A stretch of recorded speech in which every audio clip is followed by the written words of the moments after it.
सीमा समृद्धि कुशवाहा जी, इस कार्यक्रम के आयोजक संयोजक, लॉर्ड बुद्धा कल्याण समिति और तमाम और संस्थाएं जो भी इसमें हैं।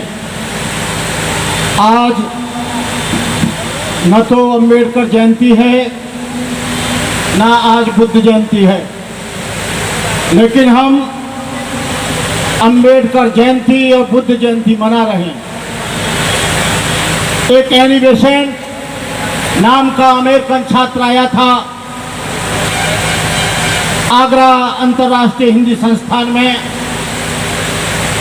उसका रिसर्च अंबेडकर इन इंडिया था। उसने रिसर्च की, सारे भारतवर्ष में घूमकर करीब 6 वर्ष तक भारत में रहा। भारत का चप्पा चप्पा घूमकर उसने देखा कि जवाहरलाल नेहरू की जयंती उस दिन मनाई जाती है जिस दिन उसका जन्मदिन होता है। गांधी की जयंती उस दिन मनाई जाती है जिस दिन उसका जन्मदिन होता है। पटेल की जयंती उस दिन मनाई जाती है जिस दिन उसका जन्मदिन होता है। लोकमान्य तिलक की जयंती उस दिन मनाई जाती है जिस दिन उसका जन्म होता है। लेकिन मेरे बोधिसत्व डॉक्टर बाबा साहब अम्बेडकर की जयंती 1 अप्रैल से शुरू होती है और पूरा मई का महीना तक पूरी मनाई जाती है। जितनी लंबी जयंती डॉक्टर अम्बेडकर की मनाई जाती है उतनी लंबी जयंती कोई नहीं मनाई जाती है। लेकिन तुम लोग बहुत इमोशनल हो, बहुत भावुक हो। डॉक्टर अम्बेडकर की जयंती कोई गंदा तावीज नहीं है। डॉक्टर अम्बेडकर की जयंती कोई झाड़ फूक नहीं है। डॉक्टर अम्बेडकर जयंती कोई वैष्णो देवी का गाना नहीं है। डॉक्टर अम्बेडकर की जयंती माता ने बुलाया है, वो जयंती नहीं है। डॉक्टर अम्बेडकर जयंती एक चिंतन है, एक मनन है। तुम लोग डॉक्टर अम्बेडकर जयंती मनाते हो एक दिन, लेकिन तुम्हारा दुश्मन 365 वर्ष तक तुमको घेरने की तैयारी करता है। कभी इस पर चिंतन करना। तुम लोग अम्बेडकर जयंतियां करना भूल जाओगे और शायद 2024 में यदि ऐसा हुआ तो ना तुम डॉक्टर अम्बेडकर जयंती मना पाओगे, ना तुम बुद्ध जयंती मना पाओगे।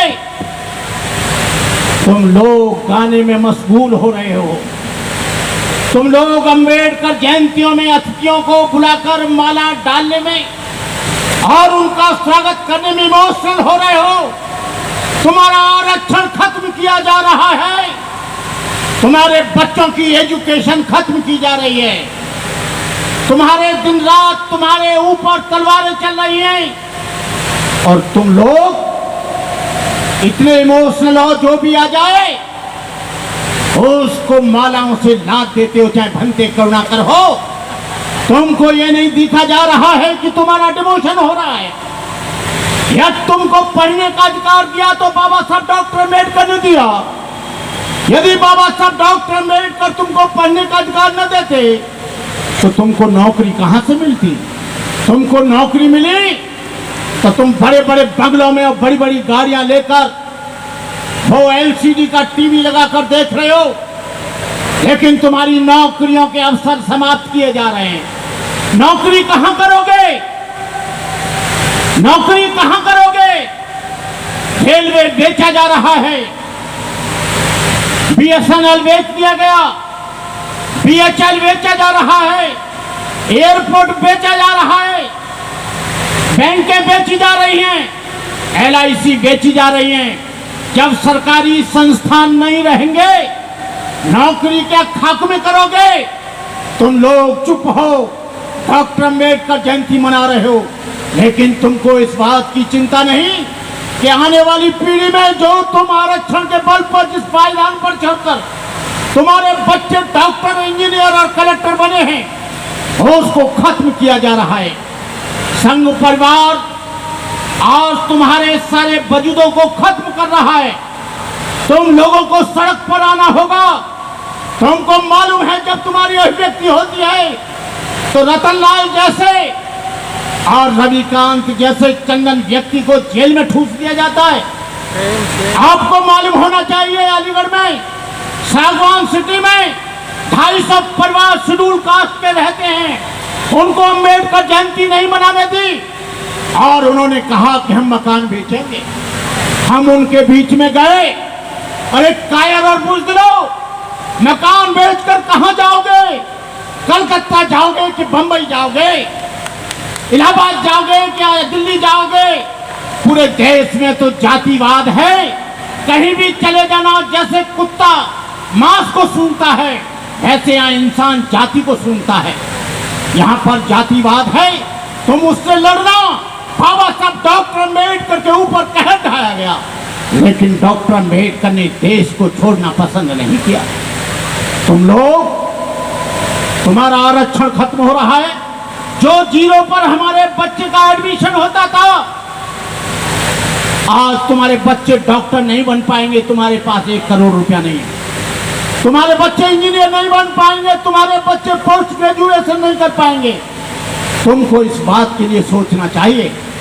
और मैं जा रहा था झंडे वाला पर बहुत बड़े बड़े पोस्टर लगे थे। उसमें लिखा था हिंदू राष्ट्र निर्माण हेतु सम्मेलन। अरे हिंदू राष्ट्र, अरे हिंदुओं, अरे आरएसएस के लोगों, ये देश तुम्हारी बाप की बापती जागीरदारी नहीं है। इस देश में मुसलमान भी रहता है, इस देश में ईसाई भी रहता है, इस देश में बैकवर्ड भी रहता है, इस देश में बौद्ध भी रहता है, इस देश में सिख भी रहता है। हिंदू राष्ट्र तुम कैसे कर पाओगे? हिंदू राष्ट्र बनाने का मतलब है कि तुम्हारे लिए मनुस्मृति तैयार है, तुम्हारे पीछे झाड़ू आगे हाड़ी, तुम्हारी शिक्षा को रोक दिया जाएगा। बहन सीमा समृद्धि ने 4 अपराधियों को फांसी के तख्ते पर चढ़ाया, लेकिन बहन सीमा समृद्धि ये मत भूल जाना, स्त्रियों को, शूद्रों को पढ़ने का अधिकार नहीं था। ये मेरे बाबा साहब डॉक्टर अम्बेडकर ने अधिकार दिया, जिसकी वजह से तुम 4 बदमाशों को खून की धरती पर चढ़ाया। हमारे यहाँ के ग्रंथों में लिखा है, स्त्री शूद्रो नाद्यताम सबड़े तपजत परपुणाम धारणा शरीर भेदो चाणे ज्याश्चेद सापत तारत पुरुष कहनता विप्र पूज गावे संता पूजे विप्रशील गुणहीना सूदन गुणवन ज्ञान प्रवीणा। लोग कहते हैं कि स्त्री और शूद्र के लिए विद्या वर्जित है। आज से 60 और 70 साल पहले कोई भी लड़की इस देश में वकील नहीं थी, कोई भी जज नहीं थी, कोई भी डॉक्टर नहीं थी, कोई भी इंजीनियर नहीं था, कोई भी आईपीएस नहीं था, कोई भी आईएएस नहीं था। लेकिन बाबा साहब डॉक्टर अम्बेडकर ने तुम्हें संविधान में अधिकार दिया। बाबा साहब डॉक्टर अम्बेडकर ने कहा था, हे मेरे अनुयायियों, तुम्हें संविधान की रक्षा करना। यदि संविधान जिंदा है तो मैं जिंदा हूं, और मैं जिंदा हूं तो तुम जिंदा हो। संविधान जिंदा है तो तुम जिंदा हो। संविधान में जो आर्टिकल नंबर 14, 17, 18 में जो आपको अधिकार दिया है, उसकी वजह से आप यहाँ पर। लेकिन आज भी हम देख रहे हैं कि संविधान को पूरा तोड़ा और मरोड़ा जा रहा है, संविधान को पार्लियामेंट में जलाया जा रहा है, लेकिन यहाँ की सरकार चुप रहती है। आपको मालूम रहना चाहिए, रविकांत चंदन को उन लोगों ने, पांडे ने पीटा, पांडे ने पीट कर उनको, दोनों के खिलाफ एफआईआर हुई। लेकिन एबीपी के लोग, जो लोग एबीपी के लोग थे, अखिल भारतीय विद्यार्थी परिषद के लोग, वो उसको खींच कर ले गए और उसको जेल नहीं जाने दिया। जेल के बाहर गया तो वो शेड्यूल कास्ट का व्यक्ति गया। आज हमारी अभिव्यक्ति पर लगाम लगाई जा रही है। आज हमारी अभिव्यक्ति पर बहन सीमा कुशवाहा, मैं तुमसे अनुरोध करना चाहता हूँ, बैकवर्ड के बहुत महापुरुष हुए, तुम ओबीसी समाज से आती हो, लेकिन जैसे ये समाज, दलित समाज तुम्हारा सम्मान कर रहा है, मैं चाहता हूं देश में ओबीसी और बैकवर्ड भी तुम्हारा वैसे सम्मान करे, तो मुझे खुशी होगी, मुझे अच्छा होगा। रामास्वामी नायकर, बुद्ध ज्योतिराव फुले, गाडगे महाराज, कबीर, ये सारे बैकवर्ड के महापुरुष थे जिन्होंने बैकवर्ड को सम्मान दिया। लेकिन रामस्वरूप वर्मा कहते थे बैकवर्ड ब्राह्मण के कहने से वो दलित पर जुल्म करता है। जितना बड़ा ब्राह्मणवादी और मनुवादी बैकवर्ड है उतना बड़ा कोई नहीं। कहीं देखोगे तो कहीं गुजर जुल्म कर रहा है, कहीं जाट को जुल्म कर रहा है, कहीं यादव जुल्म कर रहा है, कहीं कुशवा जुल्म कर रहा है, कहीं लोहार जुल्म कर रहा है। इस जुल्म की प्रक्रिया को तुमको खत्म करना होगा। मैं कहता हूं जब तक जाति रहेगी तब तक जुल्म रहेगा। ये सरकार बहुत विधेयक लाती है, लेकिन एक विधेयक ये भी ले आओ कि जो सरनेम लिखेगा, जो जातिवादी सूचक शब्द लिखेगा, उसका आजीवन कारावास होगा। जाति खत्म हो जाएगी। एक आंदोलन निकाला कि सारे लोग मुंह पर मास्क लगाएंगे, मास्क नहीं लगाएंगे तो 2000 रुपया जुर्माना हो जाएगा। इतना भय था, इतना आतंक था कि सारे लोग मुंह पर मास्क लगाने चले थे केवल 2000 रुपया के जुर्माने पर। और जब 20 साल की सजा होगी तो फिर कोई भी जातिवाद नहीं मानेगा। ये जातिवाद इसलिए माना जाता है क्योंकि यहां पर जातिवादी लोग बेलगाम हो गए। जातिवादी लोग, कहीं बलात्कार हो रहा है, कहीं चोरी हो रही है, कहीं डकैती हो रही है, कहीं व्यभिचार हो रहा है, कहीं कुछ हो रहा है। ये केवल जातिवाद के कारण सारा का सारा जो उत्पाद है, जातिवाद उसकी जड़ में एक बहुत बड़ी समस्या है। इस जातिवाद के लिए आपको मालूम होना चाहिए। आप डॉक्टर अम्बेडकर की जयंती मनाते हो, आप बड़े बड़े गाने सुनते हो, बड़ी बड़ी ताली बजाते हो, लेकिन इस ताली बजाने से कुछ नहीं होगा। क्योंकि जब सत्ता बदलती है तो व्यवस्था बदलती है। उत्तर प्रदेश में बीएसपी की गवर्नमेंट आई तो सारे लोग घबराते थे, अरे काहे की ताली बजा रहे हो? संसद भवन उनका है, विधायिका उनकी है, कार्यपालिका उनकी है, न्यायपालिका उनकी है, सारा का सारा मीडिया उनका है। तुम्हारा खाक है जो ताली बजा रहे हो। तुमको विधायिका में आना पड़ेगा, तुम्हें संसद में पहुंचना पड़ेगा, तुम्हें जो है जज बनना पड़ेगा, तुम्हें जो है अपने आप में विधायिका संसद में पहुंचना पड़ेगा, कार्यपालिका में पहुंचना पड़ेगा, न्यायपालिका में पहुंचना पड़ेगा। लेकिन आज तो सारी की सारी व्यवस्था पर बीजेपी और बीजेपी के लोगों ने, जो लोग आरएसएस के लोग हैं, उन्होंने कब्जा कर लिया है। क्या ये अम्बेडकर जयंती मनाकर तुम्हारा स्वप्न पूरा होगा? ये जागृति तो आ सकती है, लेकिन उसके लिए तुम्हें आंदोलन करना पड़ेगा, उसके लिए सड़कों पर आना पड़ेगा, उसके लिए आपको हुजूम पैदा करना पड़ेगा। मिटा दो जमाने से कुनबा परस्ती, मिटा दो जमाने से कुनबा परस्ती, मिटा दो लुटेरों की शोषण की हस्ती, मिटा दो ये जातीयता वाली बस्ती, मिटा दो गरीबों की फाका परस्ती। ये कब मिटेगा? जब तुम सत्ता में आओगे, हुकूमत में आओगे। हुकूमत में बहुत बड़ी ताकत होती है। राजा अशोक ने 84,000 बौद्ध स्तूप बनाए। जब आप सत्ता में नहीं आएंगे, ना कोई धर्म चलेगा, ना कोई समाज चलेगा, ना समाज की विचारधारा चलेगी। मैं आप लोगों से कहना चाहता हूं, जो यहाँ 14% वोट था बीएसपी का, 1% हो गया। जो 23% वोट था तो 12% रह गया उत्तर प्रदेश में। ये कौन सा परिवर्तन है? ये कौन सा आंदोलन है? तुम लोग चुप बैठे हो, आप लोग आते हो और झाड़ू में वोट डालाते हो। मैंने पूछा था केजरीवाल जी से, केजरीवाल जी आप बाबा साहब का फोटो ऑफिसों में मत लगाओ, इस काम को हम कर लेंगे। बाबा साहब की मूर्तियां मत लगाओ, ये हमारे ऊपर छोड़ दो। तुम केवल एक काम कर लो कि इनका जो वोट लिया है, जो आप पंजाब में जीते हैं, हमारे लोगों को संसद में भेजे। लेकिन एक आदमी संसद में नहीं भेजा, सारे के सारे ब्राह्मण बनिया और ठाकुर भेज दिए। यहाँ पर जो उत्तर प्रदेश में ये आदमी जो बात करता है चुपड़ी चिकनी खांस खांस के, मैं कहता हूँ यहाँ का बैकलॉग पूरा कर दो। जो दिल्ली की हमारी शेड्यूल कास्ट की सीटें खाली पड़ी हैं उसको भी पूरा कर दो, तो हम समझेंगे कि तुम डॉक्टर अम्बेडकर को मानते हो। ये डॉक्टर अम्बेडकर को मानते नहीं है। ये जो है आपको बताएं, डॉक्टर अम्बेडकर से इनका कोई लेना देना नहीं है। ये इमोशनल ब्लैकमेल करते हैं। लोग खुश हो जाते हैं कि डॉक्टर अम्बेडकर की मूर्ति लगा दी, ऑफिस में पहुंच गया, झटाक वोट झाड़ू में, झटाक वोट कमल में, झटाक वोट पंजे में। अरे तुम लोग समझते क्यों नहीं हो? उत्तर प्रदेश में इतना बड़ा बदलाव जब बहन जी आई तो कितना बड़ा भूचाल आया। हर गांव में डॉक्टर अंबेडकर की मूर्ति लगी, उनके लिए शिक्षा संस्थान बनाए, उनके लिए IAS कोचिंग सेंटर बनाए, उनके लिए अच्छी अच्छी यूनिवर्सिटियां बनाई। हम कहते हैं कि हमारे बच्चों को अच्छी यूनिवर्सिटी दो, अच्छा व्यापार दो, अच्छा रोजगार दो। डॉक्टर अंबेडकर का मिशन इसी से पूरा होगा। लेकिन होता क्या है, हमारे साथ इमोशनल ब्लैकमेल किया जाता है।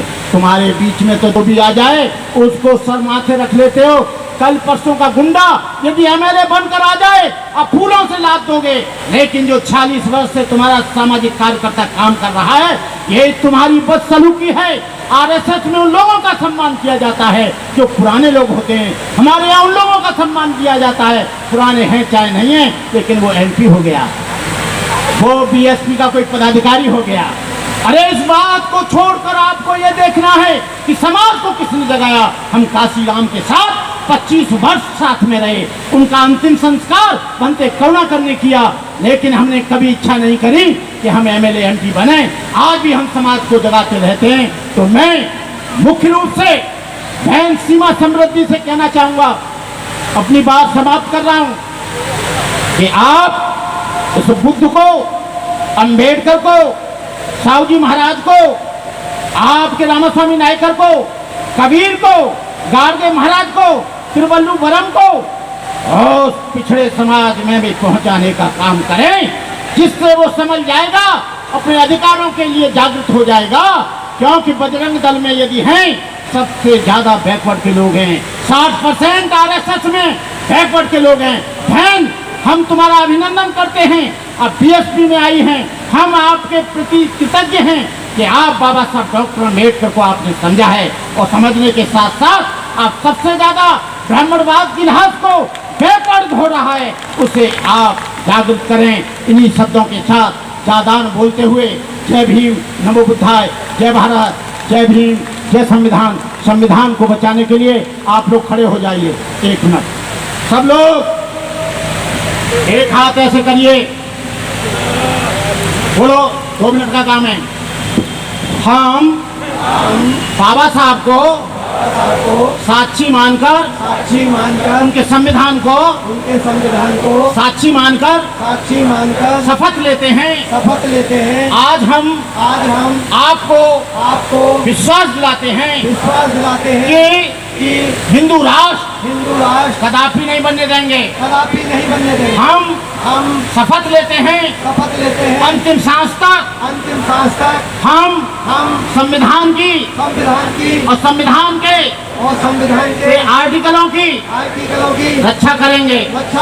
हम कोई भी मनुस्मृति को जीते जी मरते दम तक लागू नहीं होने देंगे। इन्हीं शब्दों के साथ बस यही 2 बात हैं, मैं अपनी बात समाप्त करता हूँ। जय भीम, जय भारत, बैठ जाओ। Press the bell icon on the YouTube app and never miss another update.